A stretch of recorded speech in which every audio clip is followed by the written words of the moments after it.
안녕하세요. 하쌤엄마TV의 하쌤입니다. 잘 지내고 계신가요? 오늘은 제가 가지고 온 이야기 주제는 우리 아이가 앞으로 공대에 가는 게 좋을지 의대에 가는 게 좋을지 궁금하신 분들을 위한 영상이에요. 요즘 의대 열풍이 불어서 입시에서도 이제 전국에 있는 의대를 채우고 그 다음에 스카이를 채운다는 그런 말이 있을 정도로 요즘 의대 열풍이 뜨겁습니다. 얼마 전에 TV에서 일타 강사라는 드라마를 본 적이 있는데요. 고등학생 의대 올케어 반이 나오더라고요. 그런데 그것이 이제는 초등까지 내려와서 강남 대치동에서는 학원이 초등 의대방 간판이 내걸기 시작했다는 내용을 며칠 전에 신문에서 본 적이 있어요. 요즘 왜 이렇게 의대 열풍이 불었을까요? 몇 년 전까지만 해도 정년 보장과 고용 안정을 꿈꾸며 공무원 열풍이 불었었는데요. 지금은 상대적으로 낮은 공무원 월급과 국민연금과 다를 바 없는 공무원연금, 사라진 워라밸, 수직적인 조직 문화 등을 이유로 MZ세대들의 공무원 퇴사가 늘어나고 있으며 지금은 의대 열풍이 한창입니다.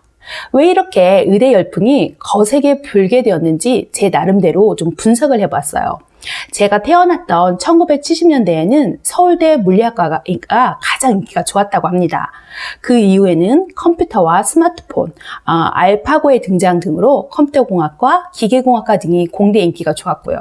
그러다가 이상하게 2020년도부터는 본격적으로 의대 열풍이 불기 시작했는데요. 그 이유는 가장 먼저 직업의 안정성과 수입 때문인 것으로 보여집니다. 지금의 60대 공대 출신의 아빠들은 대부분 대기업에 입사를 했는데요. 그 시절 대기업 입사는 비교적 쉬웠어요. 1990년대에 대학을 다닌 아빠들은 대학을 나온 사람이 30%밖에 안 되었기 때문에 쉽게 대기업에 취업할 수가 있었는데요. 그런데 기업에 들어가서 일하다가 50대가 되고 보니 자신은 퇴사 압박을 받고 있는데 대학 시절에 의대에 진학해서 개원을 한 친구들은 퇴직에 대한 압박을 시달리지도 않고 개원 애들은 따로 정년이 없는 데다가 대기업 다닌 자신보다 돈도 더 많이 벌고 있다는 사실을 알게 된 거죠.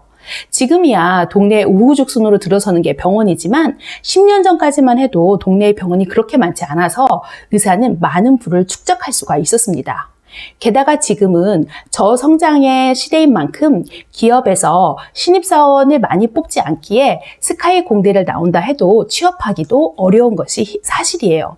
그래서 자신의 아이가 공부를 잘하고 최상위권 아이라면 공대보다는 의대를 가는 것을 선호하게 되었고 지금 현실을 보면 공대보다 의대가 훨씬 메리트가 많은 것이 사실입니다. 그럼 지금부터 우리 아이가 공대에 갔을 경우와 의대에 갔을 경우 장단점을 좀 더 구체적으로 조목조목 따져보도록 하겠습니다. 주변에 있는 지인들의 말과 구글 검색을 통해서 정리해 보았습니다. 첫째, 공대나 의대로 갔을 경우의 진로입니다. 공대에 간 경우는 대기업에 입사하거나 스타트업으로 창업을 하는 방법이 있습니다. 또는 석박사 5년을 해서 국가연구원으로 가거나 석박사를 하고 해외에서 포닥을 1년 내지 2년을 한 후에 교수로 가는 방법도 있습니다. 여러 가지 선택지가 있기 때문에 선택에 대한 고민과 부담이 항상 있습니다. 그러나 의대에 간 경우에는 의대 6년을 공부하고 인턴 레지던트 5년을 공부하고 전문의 자격시험에 통과하면 전문의가 돼서 병원에 취직해서 페이닥터를 하거나 개원의가 되는 두 가지 길로 진로가 아주 심플해집니다. 둘째는 공부 기간과 학비입니다. 공대는 대기업에 입사하는 경우가 많기 때문에 대기업 입사를 기준으로 설명해 보겠습니다. 대기업에 입사하려면 주로 석사까지 하는 경우가 많기에 대학과 대학원 6년에 대충 군대 2년을 합하면 8년 정도 걸리고 취업 준비 기간을 1, 2년 잡는다면 총 공부 기간은 최소 10년이 걸려서 30세에 대기업에 입사를 하게 됩니다. 학비는 연간 1,000만 원으로 잡으면 대학원까지 한 6천 정도가 든다고 볼 수가 있습니다. 의대는 페이닥터를 기준으로 설명드려 보도록 할게요. 대학 6년에 인턴과 레지던트 5년, 공중보건의 3년, 의사고시 시험 준비기간 1, 2년을 잡으면 최소한 15년이 걸려서 35세에 취업을 하게 됩니다. 학비는 의대 6천만 원 정도 들고 인턴과 레지던트는 학비와 생활비를 할 정도의 최소한의 월급을 받는다고 합니다. 따라서 의대와 공대 학비는 많이 차이가 나지 않는다고 볼 수가 있어요. 공부 기간이 의대가 공대보다 한 5년 정도 더 길다고 보시면 되겠습니다. 셋째는 연봉과 정년 기한입니다. 주로 대기업은 60세에 이전에 퇴직을 하고 의사는 전문 자격증이 있기 때문에 65세 정도까지 할 수 있고 몸이 건강하다면 65세 이후까지도 할 수가 있습니다. 주로 의사는 수술할 때 손이 떨리면 의사를 그만둘 때라고 말하고 있거든요. 대기업은 30세부터 일하기 시작해서 60세까지 약 30년을 일하고 기업마다 차이가 좀 있긴 하나 대략 연봉 1억을 잡으면 30억을 벌게 됩니다. 의사는 35세부터 대략 65세까지 대략 페이닥터로 연봉 1억 5천만 원 정도 받는다고 가정하면 45억 정도를 벌게 됩니다. 회사원과 의사는 연봉이 이렇게 15억 차이가 납니다. 이 이유가 사람들이 의대로 몰리게 만드는 가장 큰 이유인 것 같습니다. 이 세 가지 분석을 보면 아이가 의대에 가는 것이 공부기간 5년 정도 좀 길다는 단점을 제외하고는 공대 갔을 때보다 정년이 길고 수입이 많기에 의대에 가는 것이 가성비 면에서도 훨씬 좋은 선택지입니다. 게다가 앞으로 100세 시대 고령화 시대로 의료 서비스는 앞으로 많은 곳에서 필요로 할 것이기에 고용 안정성 또한 좋습니다. 이 세 가지 기준에서 공대와 의대를 비교해보면 아이가 갈 수만 있다면 의대에 가는 것이 훨씬 효율적이라는 생각이 듭니다. 그런데 저희 큰아이는 의대에 갈 실력이었음에도 불구하고 의대에 가지 않고 공대에 갔습니다.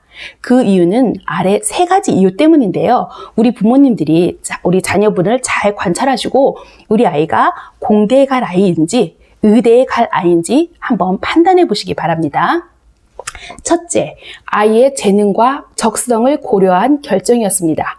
공대 적성과 의대 적성은 약간 살짝 다릅니다.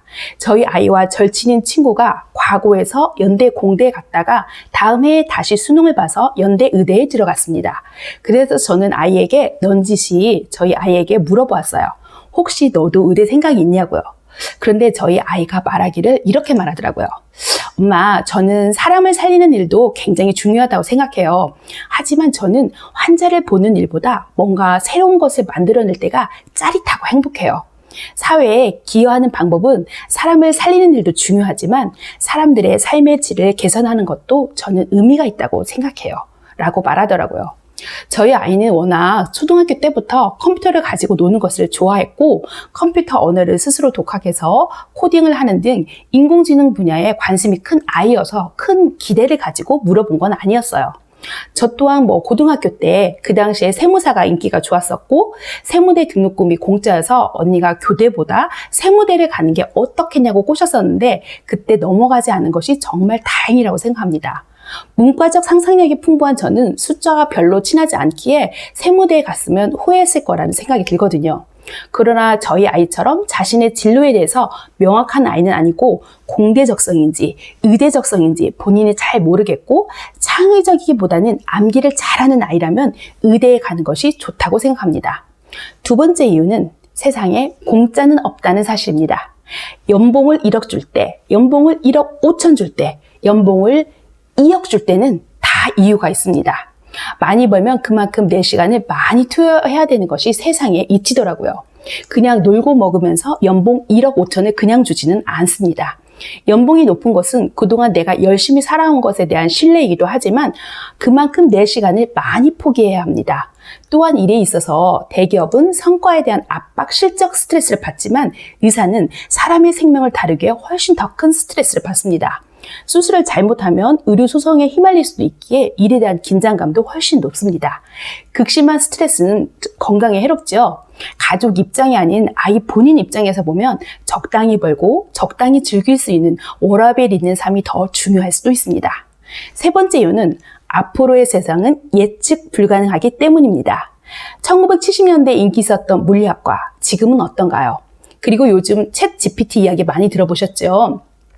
인공지능 챗 GPT가 MBA, 변호사 시험, 그다음에 의사 자격 면허 시험을 합격하고 대학에서 비학점을 받고 이번에는 책까지 출간했다는 소식입니다.